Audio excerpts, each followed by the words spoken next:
Power of market financial education platform पे मैं अभिषेक उपाध्याय आप सभी का स्वागत करता हूं, हार्दिक अभिनंदन करता हूं। दोस्तों, कल आरबीआई की फरवरी 2025 की मॉनेटरी पॉलिसी आने वाली है। पूरे मार्केट की नजर आरबीआई की पॉलिसी के ऊपर है। कैसी रह सकती है आरबीआई की मॉनेटरी पॉलिसी? आरबीआई की पॉलिसी का भारत के शेयर बाजार के ऊपर, बैंक निफ्टी के ऊपर, निफ्टी का ऊपर क्या असर पड़ सकता है? मार्केट ओवरऑल किस तरीके से आज बिहेवियर किए, किस तरीके से ग्लोबल फैक्टर्स, चाहे मैक्रो इकोनॉमिकल फैक्टर्स की बात करें, माइक्रो इकोनॉमिकल फैक्टर्स की बात करें, और आज शाम को जो अमेरिका के अंदर अनएम्प्लॉयमेंट क्लेम, नेचुरल गैस जैसे जो इंपॉर्टेंट इकोनॉमिकल डेटा निकल के आना है, नॉन फार्म प्रोडक्टिविटी की बात करें, लेबर यूनिट कॉस्ट की बात करें, तो ये सारे डेटा मार्केट को कैसे प्रभावित करेंगे, सारे इंपॉर्टेंट पॉइंट आज की वीडियो में डिटेल में चर्चा करने वाले हैं। डिस्क्लेमर ये है कि पावर ऑफ मार्केट एक फाइनेंशियल एजुकेशन और कंटेंट क्रिएशन प्लेटफॉर्म है। किसी भी तरीके के investment advice, trading advice, stock tips देने का काम पावर ऑफ मार्केट नहीं करता। इसके लिए आपको सेबी रजिस्टर्ड इन्वेस्टमेंट एडवाइजर और रिसर्च एनालिस्ट से संपर्क करना चाहिए। जो भी हमारी वीडियोस हैं, लाइव है, सोशल मीडिया के किसी भी प्लेटफॉर्म पे पावर ऑफ मार्केट का कोई भी कंटेंट है, केवल एजुकेशन, नॉलेज और इंफॉर्मेशन पॉइंट ऑफ व्यू से रहता है। आपको उसको उसी तरीके से देखना चाहिए। पावर ऑफ मार्केट की कोशिश ये रहती है कि भारत की जो रिटेल पब्लिक है, उन्होंने फाइनेंशियल एजुकेशन, अवेयरनेस और लिटरेसी को बढ़ाने का काम पावर ऑफ मार्केट कर रहा है। तो उम्मीद करते हैं कि आपको डिस्क्लेमर समझ में आ गया होगा। अब आगे बढ़ते हैं और मार्केट को समझने की कोशिश करते हैं। सबसे पहले जो है बात करते हैं कि जो आरबीआई की पॉलिसी आने वाली है, वहां पे क्या एक्सपेक्टेशन आपको देखने को मिल सकती है। देखिए, आरबीआई की अगर पॉलिसी की बात करें कि आरबीआई की पॉलिसी का एक ओवरऑल क्या असर पड़ सकता है, वर्तमान में अगर अपन बात करें तो भारत के अंदर जो रेपो रेट है वो 6.5% पे चल रहा है, सीआरआर 4% पे, एसएलआर 18% पे है, स्टैंडिंग डिपॉजिट फैसिलिटी 6.25% पे है। और कैश रिजर्व रेशियो की बात करें तो आपने देखा होगा कि पिछली जो मीटिंग थी वहां पे जो आरबीआई के भूतपूर्व गवर्नर है शक्तिकांत दास साहब, उन्होंने कैश रिजर्व रेशियो को 4.5% से घटा के 4% किया था और उसके बाद में एक लिक्विडिटी का इंजेक्शन मार्केट के अंदर लगाया था। साथ ही साथ में पिछले वीक में आपने खबर सुनी होगी कि आरबीआई ने ओपन मार्केट ऑपरेशंस के माध्यम से मार्केट के अंदर लिक्विडिटी बढ़ाने का काम किया है। पिछले कई महीनों से देखा जा रहा है कि बैंकों के अंदर जो डिपॉजिट ग्रोथ है उसके अंदर लगातार कमी देखने को मिल रही है और बैंकों को डिपॉजिट के माध्यम से जो पैसा मिलता है वो काफी सस्ता होता है। तो जब बैंकों में डिपॉजिट ग्रोथ उस तरीके की हेल्दी नहीं है तो कहीं ना कहीं उनकी जो क्रेडिट ग्रोथ है सिस्टम के अंदर वो काफी कम रह रही है। और अगर क्रेडिट ग्रोथ कम होगी तो भारत के अंदर जो नॉमिनल जीडीपी के हिसाब से अगर हम बात करें, 10-11% के आसपास नॉमिनल जीडीपी बैठ रहा है। कम से कम हमारी क्रेडिट ग्रोथ एटलीस्ट 15 से 18% के बीच में होना चाहिए अगर भारत को आगे भी इस तरीके से जीडीपी ग्रोथ बढ़ाना है।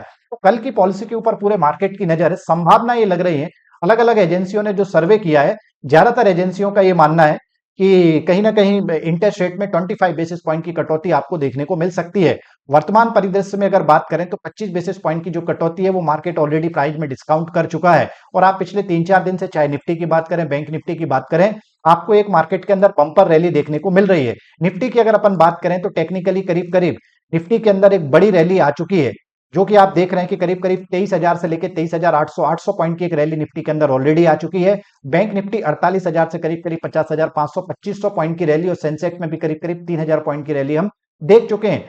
प्रश्न ये उठ रहा है कि अगर मान लीजिए ब्याज दरों में 50 बेसिस पॉइंट की कटौती कल होती है तो क्या संभावनाएं बन सकती है? अगर 50 बेसिस पॉइंट का पॉजिटिव सरप्राइज कल मार्केट में आरबीआई की तरफ से दिया जाता है, संभावनाएं बनी हुई है। जैसा कि अगर आप बैकग्राउंड में जाएंगे तो अमेरिका के फेडरल रिजर्व बैंक की तरफ से लास्ट जो सितंबर में मीटिंग जब हुई थी तो वहां पे 50 बेसिस पॉइंट की कटौती की गई थी। उसके बाद नवंबर मीटिंग में अमेरिका के फेडरल रिजर्व बैंक ने फिर 25 बेसिस पॉइंट की कटौती की, दिसंबर में फिर 25 बेसिस पॉइंट की कटौती की।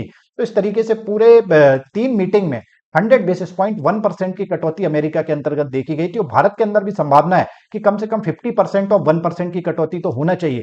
तो अगर 50 बेसिस पॉइंट की कटौती कल होती है तो मार्केट के अंदर एक आपको एक बम्पर बूस्टअप देखने को मिल सकता है।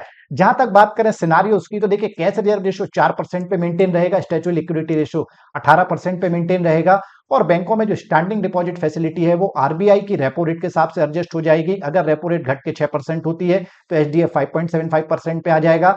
अगर रेपो रेट घट के 6.25% होती है तो जो एसडीएफ है वो आपका 6% पे आ जाएगा। जहां तक बात करें मार्जिनल स्टैंडिंग फैसिलिटी और बैंक रेट की तो वो भी उसी हिसाब से एडजस्ट हो जाएंगे।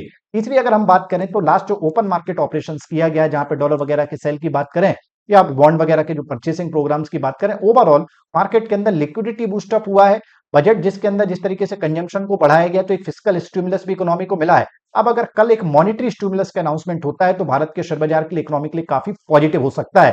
तो कल आरबीआई की जो पॉलिसी है उससे संभावना ये लग रही है कि मार्केट के लिए एक पॉजिटिव बूस्टअप आ सकता है। साथ ही साथ आरबीआई के जो गवर्नर साहब हैं वो उनकी पहली मीटिंग भी है संजय मल्होत्रा जी की, तो देखना होगा कि उनकी स्पीच और जो प्रेस कॉन्फ्रेंस है उसमें किस तरीके के सिग्नल्स निकल के आते हैं और मार्केट के जो एक्सपर्ट हैं उनकी नजर इसी चीज पे है कि गवर्नर साहब की स्पीच से और जो प्रेस कॉन्फ्रेंस है उससे आगे की मॉनेटरी पॉलिसीज में भारत के लिए क्या सिग्नल मिल सकते हैं। जैसा कि आप जानते हैं एक फाइनेंशियल ईयर में 6 बाय मंथली पॉलिसी आरबीआई की तरफ से अनाउंसमेंट होता है।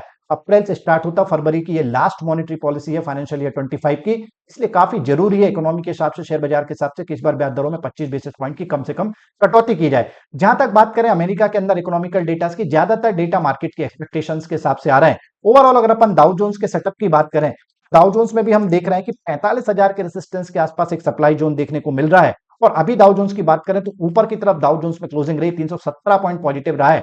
45,000 के लेवल को आज अगर ये क्रॉस कर लेता है तो पूरे ग्लोबल मार्केट का जो क्यूज है वो काफी पॉजिटिव हो जाएगा। और एक प्रकार से लग रहा है कि अब ये जो डबल टॉप इसने बनाया उसका एक ब्रेकआउट, रेजिस्टेंस का ब्रेकआउट आपको देखने को मिल सकता है। बात करते हैं कि आज हमारे मार्केट में क्या हुआ। जैसा कि हमेशा होता है, एक बड़े इवेंट के पहले एक साइडवेज टू नेगेटिव ट्रेंड देखने को मिला है। 93 पॉइंट का करेक्शन निफ्टी के अंदर हुआ है। संभावना ये लग रही है कि जो इंपॉर्टेंट सपोर्ट है इसको 23,400 का, उसके बाद में 23,200 का सपोर्ट है। ऊपर जो रेसिस्टेंस है वो 23,800, 24,000 के रेसिस्टेंस देखने को मिल रहे हैं। ओवरऑल आरबीआई की फरवरी 2025 की पॉलिसी के पहले जो निफ्टी का जो टेक्निकल सेटअप है वो काफी पॉजिटिव साइड पे देखने को मिल रहा है। अब बात करते हैं बैंक निफ्टी की। बैंक निफ्टी का भी एक ओवरऑल सेटअप जो है वो काफी अच्छा सेट है और पॉजिटिव साइड पे देखने को मिल रहा है। इंपॉर्टेंट जो सपोर्ट है वो आपका 48,900, 48,300 के, रेजिस्टेंस 50,500 और 51,000 के। एक बात आपको ध्यान रखना, 51,000 के ऊपर की कोई भी क्लोजिंग एक further technical strength bank Nifty के अंदर क्रिएट कर सकती है। सेंसेक्स की अगर बात करें तो यहाँ पे भी एक अच्छी खासी रिकवरी 76,800 के लेवल से देखने को मिली है। तो ये सेंसेक्स के लिए कल के लिए एक इंपॉर्टेंट सपोर्ट का काम करेगा। इसके नीचे अगर जाता है तो 76,200 के आसपास फर्दर सपोर्ट है। रेसिस्टेंस की बात करें तो 79,200 पे एक इंपॉर्टेंट रेसिस्टेंस है, उसके ऊपर 80,000 के आसपास भी एक आपको बड़ा रेसिस्टेंस देखने को मिल रहा है। ओवरऑल जो सेंसेक्स का भी सेटअप है वो एक अच्छा प्लेस्ड है। और अगर आप डेरिवेटिव डेटा की भी स्टडी करेंगे तो एक अच्छा एक्यूमुलेशन पुट राइटर्स की तरफ से देखने को मिल रहा है, जो कि मार्केट में फर्दर एडिशनल सपोर्ट का काम कर सकते हैं। तो अगर समराइज करें तो आरबीआई की पॉलिसी से एक्सपेक्टेशन पॉजिटिव है, ग्लोबल मार्केट के क्यूज पॉजिटिव लग रहे हैं और ऐसा लग रहा है कि बजट के बाद जो इकोनॉमी में मार्केट में बूस्टअप आया, it can continue for some more time. तो देखते हैं किस तरीके से आरबीआई की पॉलिसी निकल के आती है। अगर इन चीजों को आप डिटेल में सीखना चाहते हैं तो पावर ऑफ मार्केट के साथ में जुड़ सकते हैं। रात में डेली बेसिस यूट्यूब लाइव में हम एक ग्लोबल मार्केट का, ग्लोबल इकोनॉमी का, इकोनॉमिकल फैक्टर्स का डिटेल में एनालिसिस करते हैं। तो अगर आपको पावर ऑफ मार्केट के साथ में कनेक्ट होना है तो आप चाहें तो रात में पावर ऑफ मार्केट के साथ में जुड़ सकते हैं। और देखिए, चाहे ग्लोबल मार्केट्स की बात करें, ग्लोबल इकोनॉमी की बात करें, जियो इकोनॉमिक्स की बात करें, अगर आप मैक्रो माइक्रो इकोनॉमिकल फैक्टर्स के आधार पर पूरे ग्लोबल मार्केट को, अमेरिका के मार्केट को, यूरोपियन मार्केट को, चाइना के मार्केट को, भारत के शेयर बाजार को अगर आप जनरली सीखना चाहते हो और एक बड़े लॉन्गर पीरियड ऑफ टाइम आपका एक इन्वेस्टमेंट होरिजन है और लंबे समय में मार्केट में आप एक अच्छा काम करना चाहते हैं तो पावर ऑफ मार्केट जैसे प्लेटफॉर्म के साथ में जुड़ सकते हैं। उम्मीद करते हैं आज का वीडियो आपको पसंद है, तो लाइक शेयर सब्सक्राइब करिए। फिर आपसे मुलाकात होगी। Thank you very much.